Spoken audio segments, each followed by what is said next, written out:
30 projections in 30 days going into the 2024 regular season for the New York Mets as we continue our month-long deep dive into the Mets 40-man roster. It's time to sound the trumpet. It's the return of Edwin Diaz.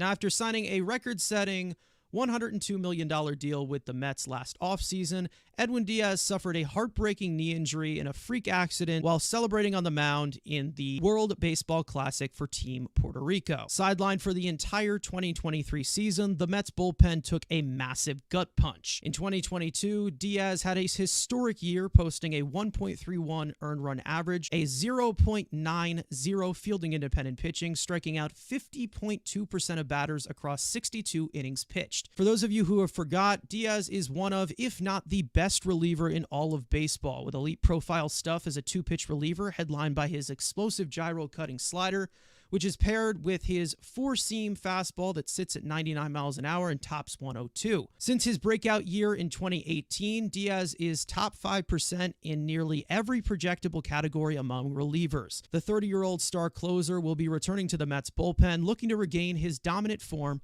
from years past. The Mets made him a huge priority by as soon as the offseason started, they gave him the big extension. Losing him the entire season, it was tough, and you saw the Mets bullpen was miserable. I mean, we saw Adam in the ninth inning far too often.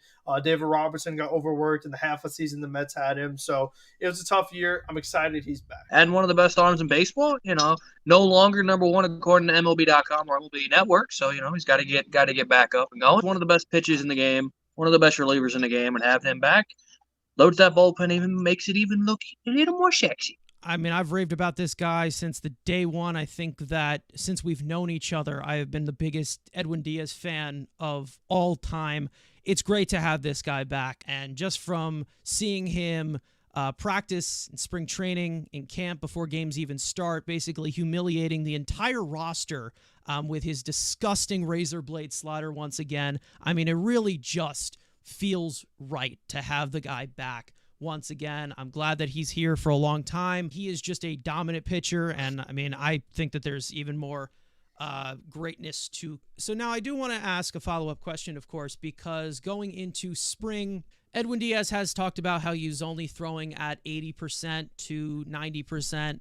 I would just say, what are your opinions on, how the Mets can really ease him in from this injury? Because obviously it's a substantial injury, had nothing to do with his arm, but there is going to definitely be still some precautions throughout spring and towards the beginning of the season. Having him go 80%, 90%, that's totally fine with me. And I think when it comes to usage, let's save the 6-out save thing for a while, the 5-out save thing for a while, because that could just wear down on you as the season goes on.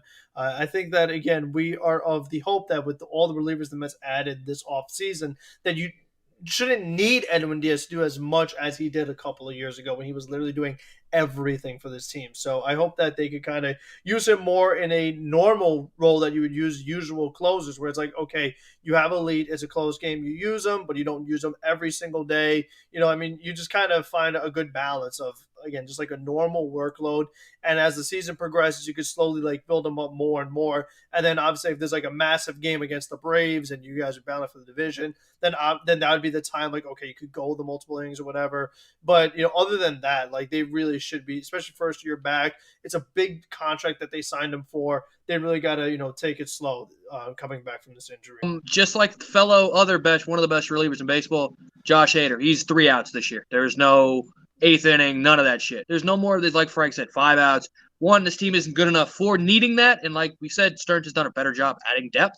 So if those guys like Jorge Lopez, like Brooks Raley, like Shintonaro, Fujinami, hell, maybe even Adam Ottavino or Pooh Smith, who knows? You never know. Have a breakout or have a very good year. You have more options in a deeper pen in a season that, again, you're not winning the World Series. You're not going to be elite competitive. There's no need to burn him out for a season that is a wait-and-see transition. of course, a concern the back end of our mind, but obviously the injury had nothing to do with his arm. So, I mean, I'm okay with him having multiple inning outings, obviously, even with the amount of workload that most likely will be taken off of him with a more deeper bullpen. A lot of upside, of course. He's 30 years old. He's in the prime of his career, so I don't see him really slowing down as compared to, actually just because of the injury. Of course, there's a little bit of concern of him pushing off that knee or whatever, but it seems like he's been able to be very fluent so far visually. We'll see how that escalates, of course, but we'll see what happens with Edwin Diaz, because obviously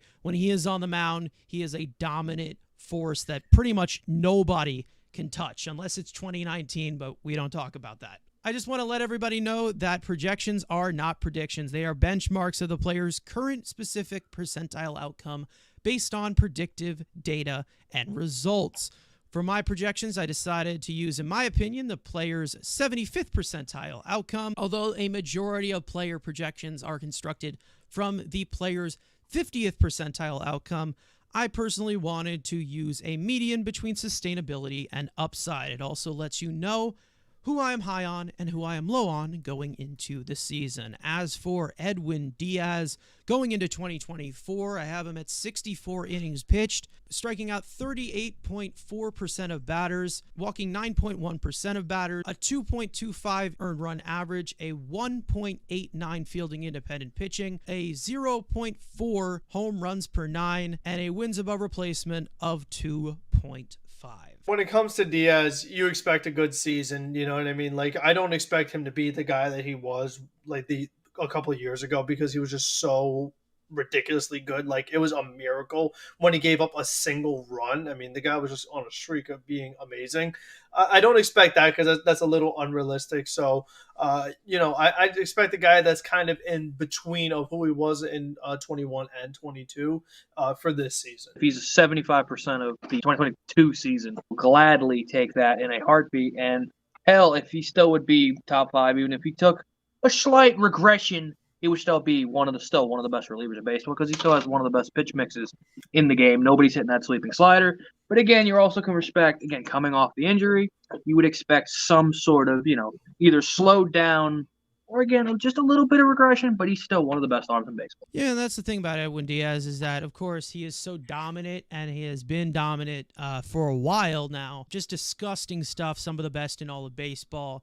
I personally would not be surprised if he just tops the 2022 season. To be honest, he is in the prime of his career. He's 30 years old. Currently, I mean, he looks good so far in spring. There don't seem to be any setbacks or limitations. Obviously, I'm the highest on Edwin Diaz of anybody in the world, if you can't tell. Having him back is so big for this team. We all know that when you have your closer, whether it's old-fashioned or new-fashioned, a closer shortens the game, and it makes it a lot easier for everybody in front of him and everybody else in the bullpen. And for him, just expecting another fantastic year from Edwin Diaz, and I think that he is going to be superb once again. I don't see any signs of him slowing down whatsoever. Even with the injury, I think that he is going to have a fantastic year, and it is great to have him back in Queens once again, to hear the trumpets blasting over the speakers at Citi Field.